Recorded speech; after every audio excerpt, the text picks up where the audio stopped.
আলহামদুলিল্লাহ সুম্মা আলহামদুলিল্লাহ।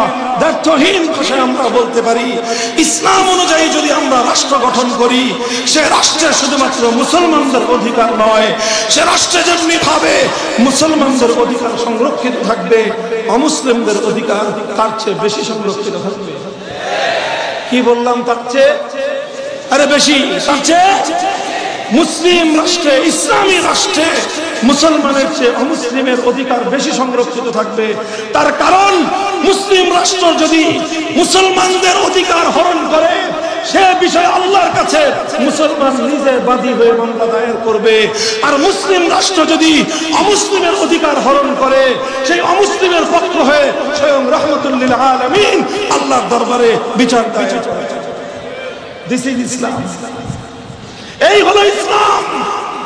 মুহতারাম হাজিরিন, আমি দুটো রাষ্ট্র ব্যবস্থা নিয়ে, দুটো অর্থ ব্যবস্থা নিয়ে, চারটা স্যাম্পলের মাধ্যমে আমি আবার পুরাতন কথা রিপিট করছি। এই চারটা বিষয় শুধু নয়, মানব জীবন সংক্রান্ত যে কোনো গুরুত্বপূর্ণ প্রশ্নের সমাধান দিতে পারে একমাত্র ইসলাম। এই জন্য ইসলামই কেবল দাবি করতে পারে, আমি যেহেতু দিতে পারবো, আমি যেহেতু দায়িত্ব নিতে সক্ষম, আমি যেহেতু নিরাপত্তা দিতে পারবো, আমি যেহেতু সারা দুনিয়ার মানুষকে সর্বশ্রেষ্ঠ ব্যবস্থা উপহার দিতে পারবো, এজন্য আমার পক্ষেই এই দাবি করা মানায়। আমরা রাষ্ট্র চাই, ইসলামী রাষ্ট্র চাই। আমরা একটাই রাষ্ট্র চাই, সেই রাষ্ট্রের নাম, আমরা রাষ্ট্র চাই, ইসলামী রাষ্ট্র চাই। কথা বলো, রাষ্ট্র চাই, বলো ইসলামী রাষ্ট্র চাই। রাষ্ট্র চাই, রাষ্ট্র চাই, রাষ্ট্র চাই, রাষ্ট্র চাই, ইসলামী রাষ্ট্র চাই, ইসলামী হুকুমত জিন্দাবাদ, জিন্দাবাদ, ইসলাম, ইসলাম, ইসলামী হুকুমত কায়েম হোক, কায়েম হোক।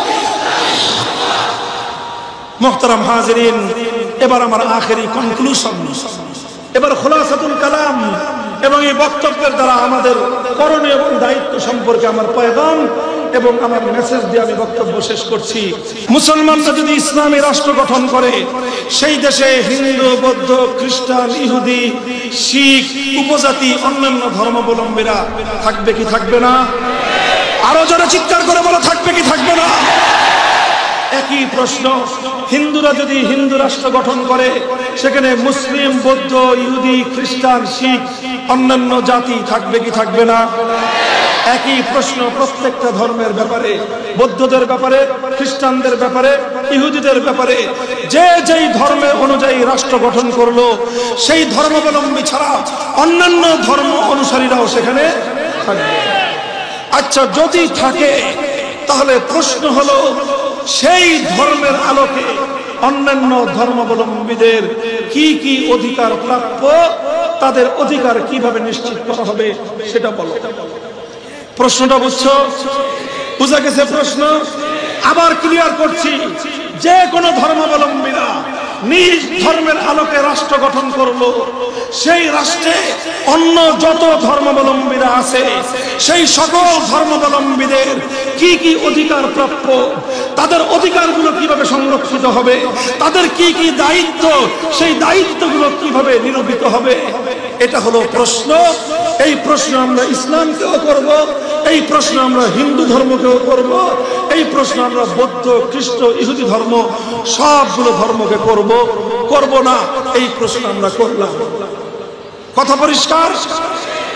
এবার এই প্রশ্নের জবাব হিন্দু ধর্মাবলম্বীদের কাছে আমি প্রথমে জিজ্ঞাসা করি, হিন্দু ধর্মাবলম্বীরা বলো, তোমার হিন্দু রাষ্ট্রের মধ্যে একজন মুসলিম, সে যদি 5 ওয়াক্ত আল্লাহু আকবারের আযান দিয়ে নামাজ পড়তে চায়, তোমার হিন্দু ধর্ম একজন মুসলিমকে 5 ওয়াক্ত আযান দিয়ে নামাজ পড়বার পারমিশন দিবে কি দিবে না? তোমার ধর্মগ্রন্থের রেফারেন্স দিয়ে জবাব দাও। তোমার রাষ্ট্রে, হিন্দু ধর্মের রাষ্ট্রে একজন মুসলমান আল্লাহ প্রদত্ত অধিকার অনুযায়ী গরু জবাই করে গরুর গোশত ভক্ষণ করতে চায়, তোমার ধর্ম হিন্দু রাষ্ট্র একজন মুসলমানকে গরুর গোশত খাওয়ার অধিকার দিবে কি দিবে না? জবাব দাও। তোমরা কি আমাদের কোন মুসলমান ভাইকে গরুর গোশত খাওয়ার অধিকার দিবা, না শুধুমাত্র গরুর গোশত রাখার অপরাধে মুসলমানদেরকে আগুনে জ্বলন্ত পুড়িয়ে মারবা? জবাব দাও। তোমাদের দেশে, তোমাদের ধর্ম রাষ্ট্রে একজন মুসলমান গরুর গোশত খাইতে চাওয়ার অপরাধে তার গোটা বাড়িঘর জ্বালিয়ে সারখার করে দিবা, না তাকে গরুর গোশত খাওয়ার অধিকার দিবা? জবাব দাও। অতঃপর জবাব দাও, তোমার রাষ্ট্রে মুসলমানরা যে মসজিদ করেছে, মুসলমানরা যে মসজিদ নির্মাণ করেছে, সেই মসজিদ নির্মিত হওয়ার পর সেই মসজিদের নিরাপত্তা কে দিবে বলো? জবাব দাও।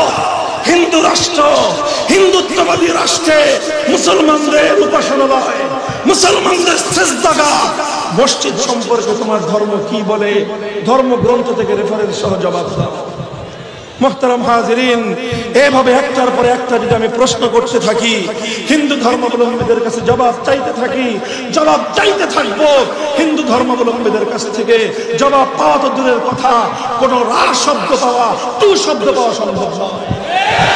একই কথা খ্রিস্টানদের ব্যাপারে, জবাব দাও দুনিয়ার 200 কোটি খ্রিস্টান, তোমরা যদি তোমাদের খ্রিস্টান ধর্ম অনুযায়ী রাষ্ট্র গঠন করো, তোমার সেই খ্রিস্ট রাজ্যে আমার একজন মুসলিম মেয়ে হিজাব পরে বিশ্ববিদ্যালয়ে যেতে চায়, হিজাব পরবার অধিকার তোমরা তাকে দেবা কিনা? জবাব দাও। আমার একটা বোন, আমার একটা মেয়ে আল্লাহর ফরজ বিধান পর্দা করতে চায়, পর্দা করবার অধিকার তাকে দেবে কিনা বলো? আমার একজন মুসলিম বাবা তার 15 বছর বয়স্ক একটা মেয়েকে বিয়ে দিতে চায়, এবার বলো তোমরা সেই মুসলিম বাবা যে তার নিজের মেয়ের নিরাপত্তার জন্য 15 বছর বয়সে বিবাহ দিতে চায়, তোমরা তাকে হ্যান্ডকাফ পরায়ে আসামির কাঠগড়ায় দাঁড় করিয়ে তার জন্য তোমরা বিচারের ব্যবস্থা করবা, না সেই দায়িত্বশীল বাবার জন্য পুরস্কারের ব্যবস্থা করবা? জবাব দাও। জবাব নাই, জবাব নাই। সারা দুনিয়ার কোথাও তুমি জবাব পাবে না। পাল্টা প্রশ্ন করো আমার ইসলামের কাছে, যদি প্রশ্ন করো মুসলিম রাষ্ট্রে অমুসলিমের কি অধিকার, আমি বলবো আমার নবীর হাদিস, লাহুম মা লানা ওয়া আলাইহিম মা আলাইনা, আল খামরু লাহুম কাল খাল্লি লানা ওয়াল খিনজিরু লাহুম কাশশাতি লানা। আমরা বলবো তুকাতালু মিন ওয়ারাইহিম, আমার নবী বলবেন একজন হিন্দু নারীর ইজ্জতের হেফাজতের জন্য, একজন মুসলিম পুরুষের নারীর জীবনের নিরাপত্তা দেওয়ার জন্য প্রয়োজনে 200 কোটি মুসলমান জিহাদ করবে, লড়াই করবে। তার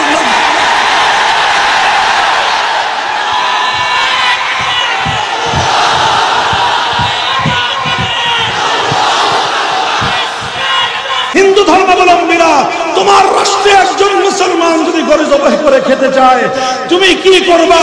জবাব মুখে দাও নাই, কাজে জবাব দিয়েছো। সে মুসলমানের জীবনের নিরাপত্তা থাকবে না।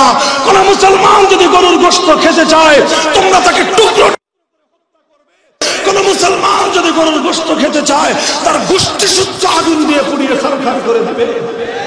এই তো ছিল তোমাদের কার্যত জবাব। আমাদের কাছে প্রশ্ন করো, যদি একটি মুসলিম রাষ্ট্রে কোন হিন্দু, কোন খ্রিস্টান, কোন ইহুদি যদি শুকরের গোশত খেতে চায়, ইসলাম কি বলে? ইসলাম বলে শুধু শুকরের গোশত খেতে পারবে তাই নয়, বরং শুকর লালন পালন করতে পারবে। কোন একজন হিন্দু, কোন একজন খ্রিস্টানের কোন একটা শুকরের ছোট্ট একটা বাচ্চাও যদি কোন মুসলমান ক্ষতি করে, কোন মুসলমান যদি একটা শুকরের বাচ্চা মেরে ফেলে, আল্লাহর কোরআন, আল্লাহর নবীর হাদিস স্পষ্ট আল্লাহর নবী বলে দিয়েছেন, অপর একজন মুসলমানের একটা বকরির বাচ্চা হত্যা করলে যেই পরিমাণ জরিমানা দিতে হতো, আমার নবীর ফরমান হলো এই, একজন হিন্দুর একটা শুকরের বাচ্চাকে হত্যা করার পর সমপরিমাণ জরিমানা ইসলামী আদালত মুসলমানের ঘাট ধরে উসুল করে দেবে। আল খামরু লাহুম কাল খাল্লি লানা। একজন মুসলমান ইসলামী রাষ্ট্রের মধ্যে যেরকম ম্যাঙ্গো জুস পান করতে পারে, শরবত পান করতে পারে, রুহ আফজা পান করতে পারে, সে ট্যাং শরবত পান করতে পারে, যে কোনো ফলের জুস যে কোনো মুসলমান পান করতে পারে। মুসলমান যেভাবে ইসলামী রাষ্ট্রে জুস পান করার অধিকার রাখে, একজন হিন্দু নাগরিক একটা ইসলামী রাষ্ট্রের মধ্যে মদ পান করার অধিকার রাখে। একজন খ্রিস্টান ইসলামী দেশের মধ্যে মদ পান করার অধিকার রাখে। মুহতারাম হাজিরিন, এভাবে একটার পর একটা বলে যাব। শুরুই তো করলাম শুয়োরের বাচ্চার মদের থেকে। ইসলাম তোমার শুকরের অধিকার, শুকর খাওয়ার অধিকার দিয়েছে। ইসলাম তোমাকে শুকর পালন করার অধিকার দিয়েছে। ইসলাম আর কি না দিয়েছে সেটা বলো।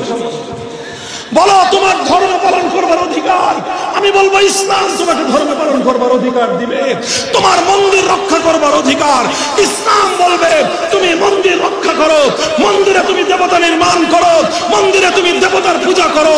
ইসলাম এবং মুসলমান কোশ্চিনকালেও তোমার ধর্মীয় স্বাধীনতার হস্তক্ষেপ করবে না। তোমাকে সামান্য কিছু দায়িত্ব পালন করতে হবে এবং তোমার সেই দায়িত্ব কোশ্চিনকালেও একজন মুসলিমের চেয়ে দায়িত্ব বেশি নয়। একজন মুসলিম সে রাষ্ট্রকে কিছু খরচ দিবে, কিছু খাতে খরচ দিবে। মুসলমানদের রেভিনিউ কালেকশন হবে যাকাত থেকে, গনিমত থেকে, মালে ফাই থেকে এবং বিভিন্ন জায়গার জমিনের উৎপাদিত ফসল থেকে। যেই খনিজ সম্পদ মুসলমানরা খনিজ সম্পদ উত্তোলন করলে সেই খনিজ সম্পদ থেকে নানা খাত থেকে রাষ্ট্রকে মুসলমানরা টাকা দিবে। হিন্দুরা, বৌদ্ধরা, খ্রিস্টানরা, মুসলমানরা যেরকম 2.5% যাকাত দেয়, তারা ঠিক একইভাবে কিছু পার্সেন্ট তারা জিজিয়া দিবে, তারা কর দিবে। এবং সেই কর দেওয়ার ব্যাপারে আমার নবী স্পষ্ট নির্দেশনা দিয়েছেন। একজন অমুসলিমের কাছ থেকে কতটুকু কর নেওয়া যাবে, কতদিন কর নেওয়া যাবে, আল্লাহ নবী পরিষ্কার বলে দিয়েছেন। একজন অমুসলিম নাগরিক থেকে ততটুকু কর নেওয়া যাবে যতটুকু কর পরিশোধ করতে একজন অমুসলিমের জন্য সেটা পিঠের বোঝা না হয়ে যায়, তার জন্য বার্ডেন না হয়ে যায়। কতদিন কর দিবে? যতদিন পর্যন্ত একজন অমুসলিম নাগরিক সে কর্মক্ষম থাকবে, উপার্জনক্ষম থাকবে। যতদিন তার উপার্জন করার সক্ষমতা থাকবে ততদিন সে কর দিবে। আর যখন সে উপার্জন করার সক্ষমতা নাই, আল্লাহ নবী ইসলামী রাষ্ট্রপ্রধানকে বলে দিবেন যে তার যৌবনটা তোমার রাষ্ট্রের জন্য সে ব্যয় করেছে, তার যৌবন দিয়ে তোমার রাষ্ট্রকে সে সার্ভিস চার্জ দিয়েছে। বার্ধক্যের সময়ে ইসলামী রাষ্ট্র একজন হিন্দু নাগরিককে বিনামূল্যে সেবা দাও। ইসলাম বলবে একজন অমুসলিম বৌদ্ধ নাগরিককে বিনামূল্যে সেবা দাও, একজন খ্রিস্টান বৃদ্ধ নাগরিককে সেবা দাও। এটাই বলবে ইসলাম। দেখেন, কথা হলো এই জায়গাটা আপনারা বুঝতে পেরেছেন মূল কাহিনীটা, যে রাষ্ট্র ব্যবস্থা উপহার দেওয়ার মতো সক্ষমতা আছে একমাত্র ইসলামের। এই সক্ষমতা হিন্দু ধর্মের নাই, এই সক্ষমতা বৌদ্ধ ধর্মের নাই, এই সক্ষমতা খ্রিস্টান এবং ইহুদি কোন ধর্মের নাই, আছে একমাত্র ইসলামের। এই কারণে এই প্রতিযোগিতায় ইসলামের সঙ্গে মাঠে নেমে এর খেলার কোনো শক্তি সামর্থ্যই নাই।